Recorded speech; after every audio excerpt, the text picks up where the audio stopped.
Okey, untuk nombor 1, Raja menunjukkan fungsi fx sama dengan 3x tolak 5, cari nilai m.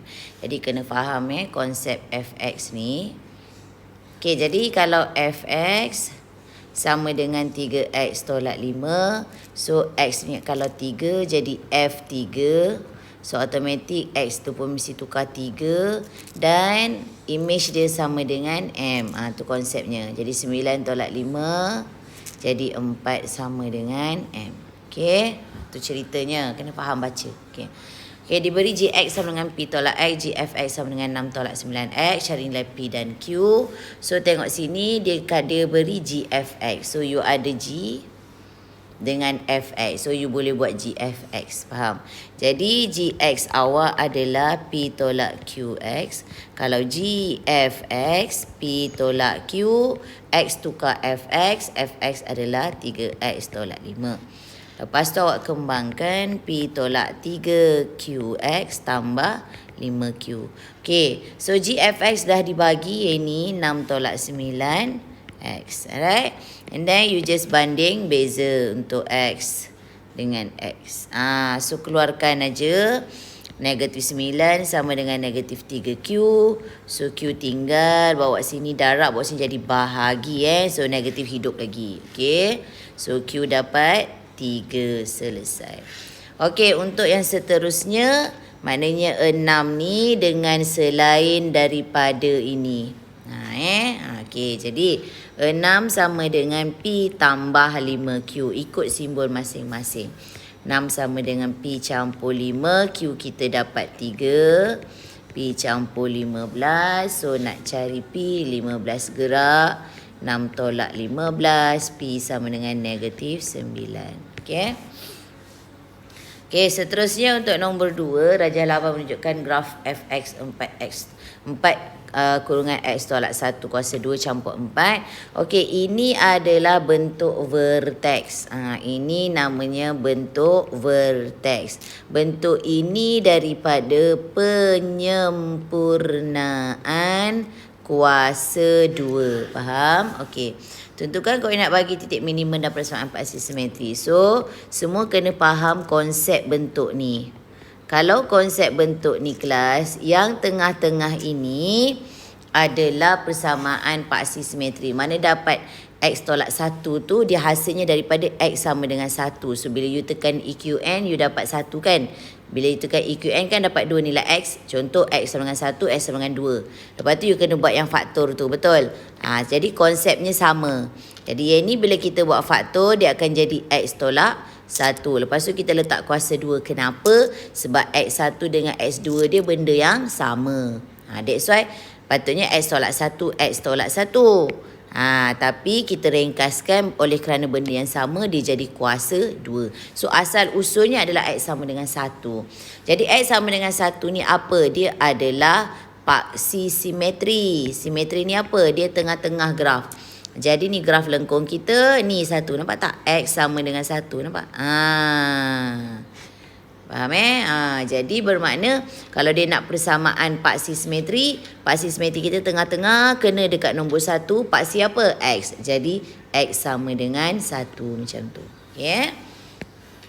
Okey, untuk mencari koordinat. Koordinat ni maknanya mesti ada X dengan Y. Titik minimum maknanya paling bawah sekali. Yang bawah tu lah.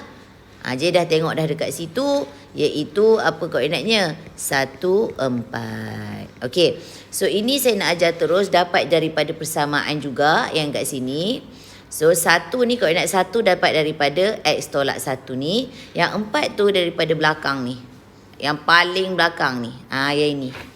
Ya, kalau dia positif, negatif. Maknanya ini adalah nilai Y yang minimum ataupun maksimum.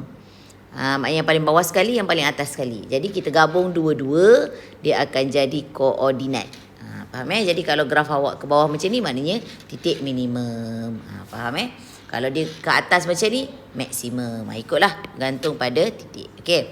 So soalan buat generalisasi terhadap bentuk dan kedudukan graf. Fx sama dengan 2x 1 pada tambah 6 di mana nilai-nilai A, H dan K berubah.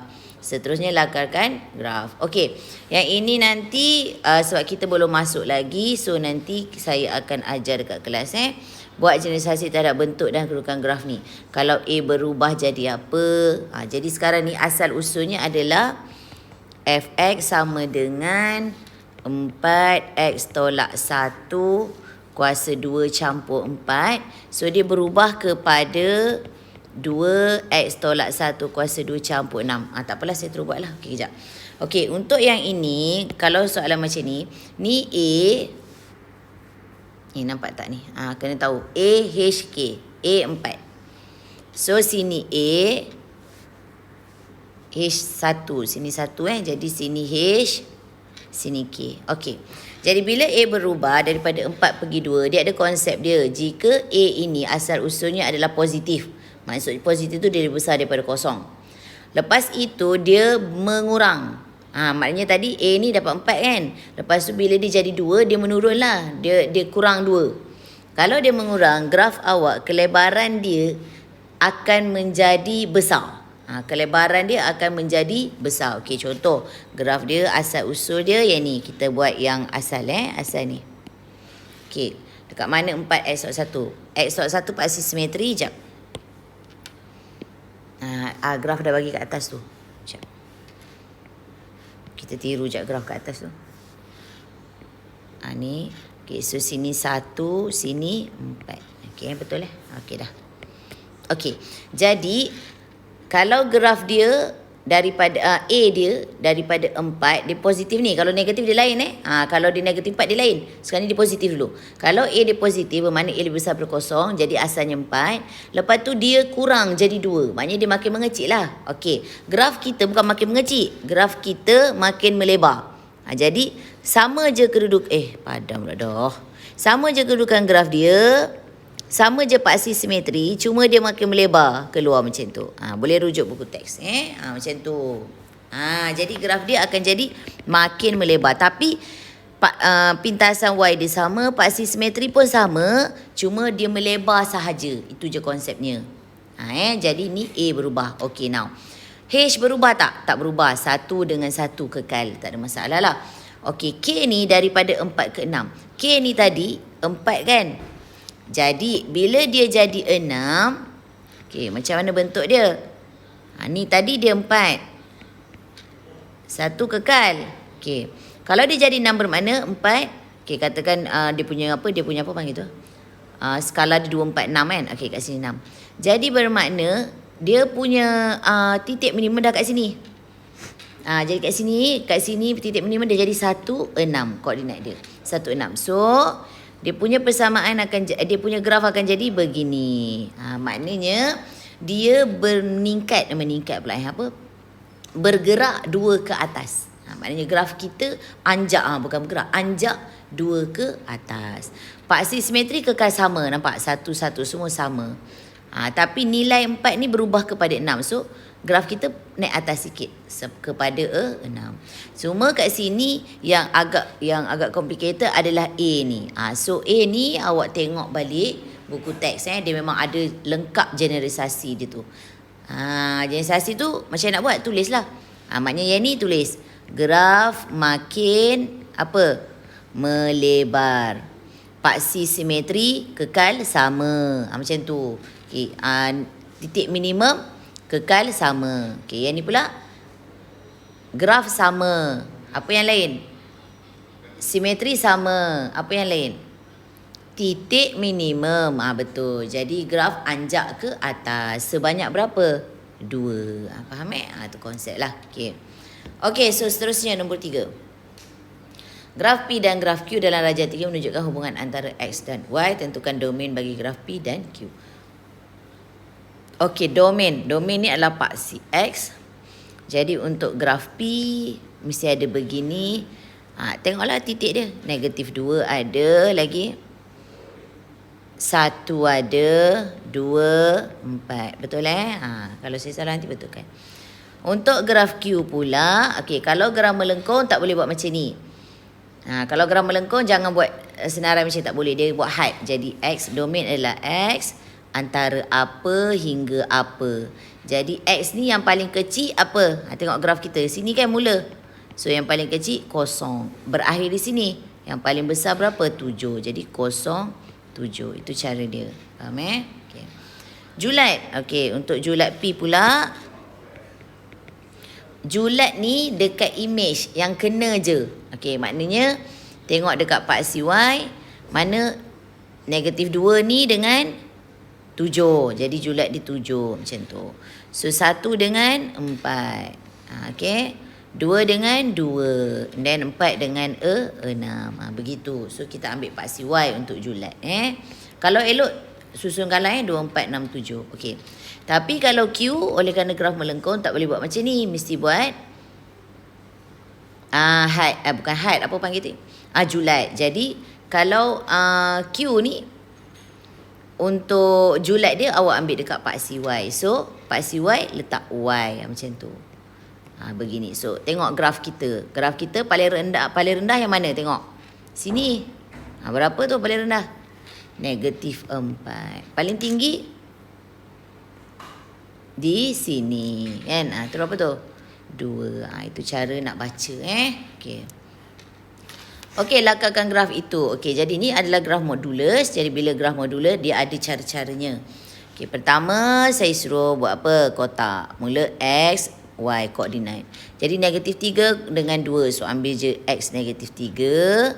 Lepas tu awak letakkan kosong, senang. Lepas tu awak letak 2, tak payah banyak-banyak. Lepas itu untuk Y ni ada satu syaratnya, mesti letak Y kosong. Mesti letak 1. Y kosong wajib. Itu konsep Okey, jadi kita cari kalau X3. So masukkan semua dalam rumus. Y sama dengan modulus 1 campur 3. X negatif 3 tutup.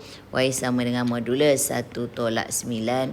Y sama dengan negatif 8. Oleh kerana dia modulus, dia jadi 8. So sini 8. Okey. Seterusnya kalau kosong, Y sama dengan modulus 1 campur 3 kosong. So Y sama dengan 1. Betul. So seterusnya kalau Y2, Y sama dengan 1 campur 3, 2. Y sama dengan 1 campur 6, 7. Modulus jangan jadi negatif, kekal positif. Modulus tu khas untuk negatif jadi positif. Okey. Seterusnya kalau Y kita kosong. Okey, jadi Y kosong modulus 1 campur 3X. So modulus kena buka bawa ke sebelah.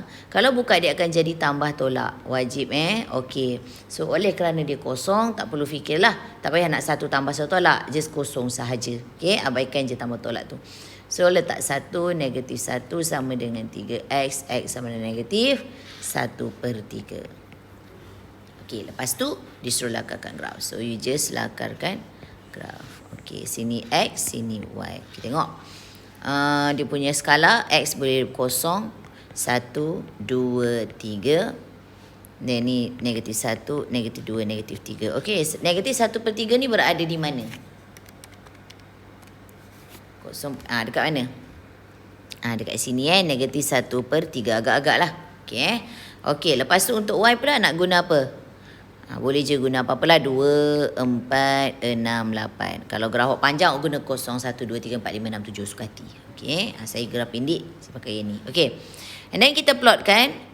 Negatif 3 dulu dengan 8 yang ni. Ni. Okey. Negatif 3, 8 di sini. Okey. Lepas tu 0, 1, 0, 1 di sini. 2, 7 di atas sana. Lepas tu negatif 3, 1. Ni dia. Negatif 1/3 kosong. Okey. So kita ada 1 yang berada di X tu kan. Yang di paksi X. So ambil pembaris. Kita garis. So graf kita begini. Tanda right. Kenapa dia jadi begitu? Sebab ini adalah graf modulus. Jadi bila graf modulus semua berada di positif ke atas. Kalau tidak dia ke bawah. Ni tak, dia berada di atas semua. So inilah caranya. Faham So ingat step tadi tu. Kalau tak ingat, ingatkan semula. Okey, seterusnya nombor 4 dengan nombor 5. Awak tengok dekat YouTube saya tu. Yang form 5 punya minggu 2. Form 5 punya minggu 2. Tengok soalan-soalan hujung tu. Sama macam ni. Okey. So itu sahaja.